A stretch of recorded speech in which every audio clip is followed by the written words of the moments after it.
গরমে মানুষ দিশেহারা। আল্লাহু আকবার। গরমে মানুষ দিশেহারা, দিক বেদিক মানুষ ঘুরতেছে।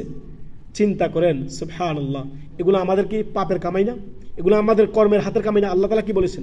আল্লাহ তাআলা স্পষ্ট বলেছেন যে তোমরা যে আসমান জমিনে বিপর্যয় দেখতে পাচ্ছ, সবই হচ্ছে কাসাবাত আইদিন নাস, মানুষের কর্মফল। জেনা, ব্যভিচার, জুলম, নির্যাতন, অন্যায়, অশ্লীলতা দেশের মধ্যে ছেয়ে গেছে। আমাদেরকে তওবা করার দরকার না? আল্লাহ তাআলা কি বলেছেন?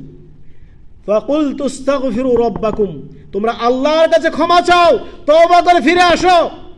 ইন্নাহু কানা গাফফারা, তোমাদের রবকে তোমরা ক্ষমাশীল হিসেবে পাবে। ইউরসিলিস সামাআ আলাইকুম মিদরারা, আসমান থেকে আল্লাহ তাআলা মুষলধারে বৃষ্টি দিবেন, মুষলধারে বৃষ্টি দিবেন। তওবা করে ফিরে আসো। তোমাদের কর্মফল, বৃষ্টি নাই, অনাবৃষ্টি, গরমের উত্তাপে মানুষের আপনার দিশেহারা। আল্লাহু আকবার। এই সামান্য দুনিয়ার গরম, জাহান্নামের আগুন